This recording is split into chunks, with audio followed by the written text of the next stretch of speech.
There's a whole load of technical rules before car engineers are allowed to start building a car. All kinds of guidelines and rules are in place to keep it as fair as possible, but it hasn't always been so rigid, so there used to be a lot more experimentation in the design of Formula 1 cars. This is RacingNews365 with today's top 10 most bizarre Formula 1 cars ever driven. At number 10, the Honda A108. The more wing, the better, the Honda team must have thought.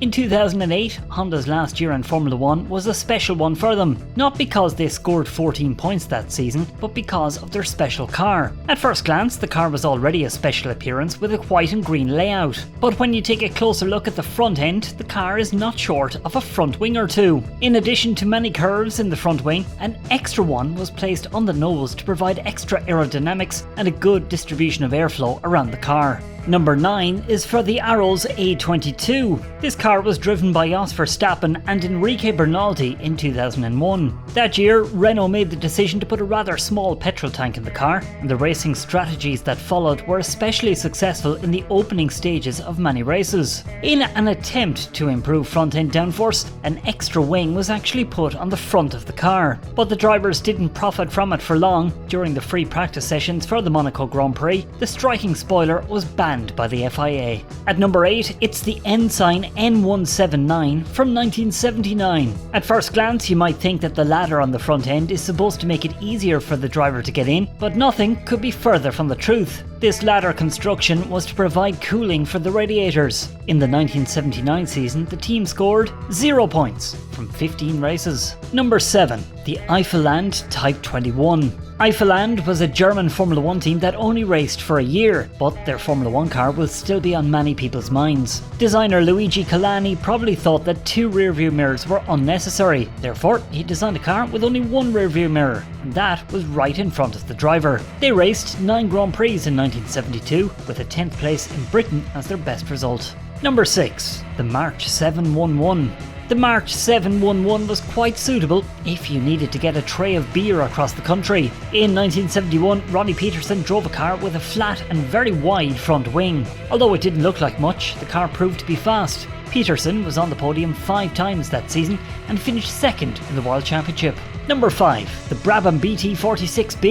In 1977, for the first time, the Brabham team produced a Formula 1 car built around the concept of ground effect. Ground effect is the phenomenon whereby the speed of air passing underneath a Formula 1 car is accelerated by aerodynamic tricks, causing the air pressure to drop and the car to be pressed against the ground, so to speak. This allows a car to race through corners at greater speeds. The team's idea to optimise this was a fan at the back of the car. Although this caused much protest from the other teams, Niki Lauda appeared at the Grand Prix of Sweden with this car at the start. In the end, he ran away with it, winning with a 40-second advantage. But it would remain with just that one race and that one victory. Despite the fact the fan was initially declared legal, it was quickly relegated to the wastepaper basket. Number 4, the McLaren M23. Although this car wouldn't win any beauty prizes either, Denny Hulme and Peter Revson won't have lost any sleep over it. Both drivers reached the podium with this car in 1973. It was actually a car with delusions of grandeur, which was especially visible in the airbox behind the driver and the double XL rear wing. Number 3, the Tyrrell P34 and Williams FW07D.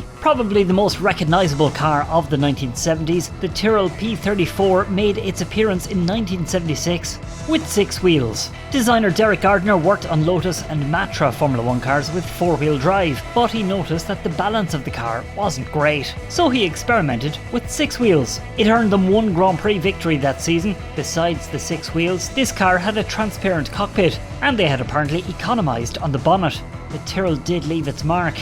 Years later, driver Alan Jones drove the Williams FW07D, which had 4 rear wheels. It never got any further than a few test laps at Donington Park in England. Number 2, the nose of 2014. Maybe you should grab a sick bag for this one, because many people think these were the ugliest inventions in Formula 1. It all started because of the FIA. In 2013, the cars were driving with a relatively high nose, but this was not safe according to the Motorsport Federation. So the height of the nose had to be changed pitched to 18.5 centimetres above the ground. This seemed to be a problem at first because the teams had to take into account the airflow under the cars. This resulted in very narrow but sometimes long noses. After quite a few protests, the FIA reversed this rule in 2015. And then the number one, the Legion JS5. The JS5 was the first Formula 1 car for the Legion team, but it's considered to be one of the most bizarre cars ever to have driven in Formula 1. In the 60s and 70s, there was a lot of experimentation with the placement of the engine's air intake.